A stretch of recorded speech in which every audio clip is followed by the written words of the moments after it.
The Phantom Liberty DLC is here with the best way to play Cyberpunk 2077, GeForce Now. With Cyberpunk being quite the demanding game, does the DLC finally bog down GeForce Now, or does GeForce Now power through with flying colors? Well, before we get into the details, there are a couple of things you have to know about getting the game up and running on the platform first.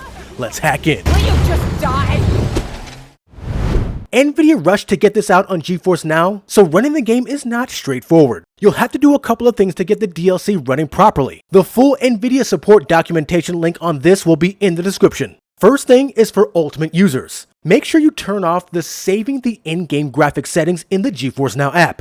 Now this next part is for Steam users. GOG and Epic Games users won't have to do this. They need you to check to see if the DLC was checked in your library and hit install to install the content. Right click on the game, go to properties, then DLC. Once checked, hit install. The install process took about 10 minutes for me. This next part is going to affect all users, Steam, GOG, and Epic Games. Once in-game, go to the game settings and go to gameplay. Go down to the HDD setting and turn that off. That's it. Remember, you only need to do this once, and these steps are for all tiers of GeForce Now. They'll be updating this process over time, so it won't be an issue in the future. Now on to the game update. For the most part, 2.0 and the DLC don't change much for the free and priority tiers, other than the content itself. For Ultimate members though, this update brings DLSS 3.5 ray reconstruction support to the game. Does it do wonders? Let's see. Now I've covered the game on all tiers of GeForce Now previously with Overdrive mode, so I'll be basing my findings from that video. Feel free to check that video out first.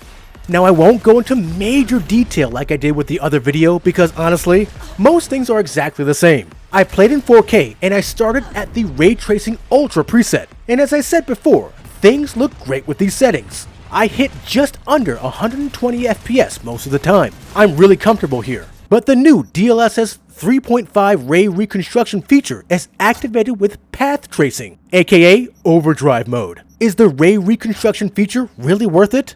To be honest, it's not. I still get a pretty huge hit to FPS, and I don't really see too much of a difference to merit overdrive mode at all. Granted, the lighting looks nice. Does it look better than before? Maybe a little bit.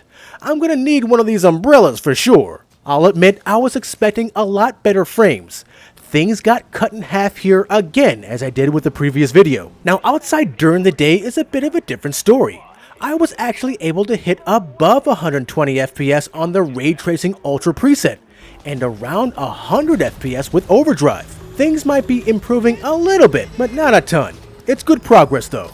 Well, if you like this overview of the Cyberpunk 2077 update on GeForce Now, give us a like. Also, make sure to join as a member of the channel or join our Patreon and Discord in the links below. And above all else, make sure to subscribe to keep it locked right here at the only place where you can do battle in gaming heaven, Cloud Gaming Battle. Safeguarding the nation.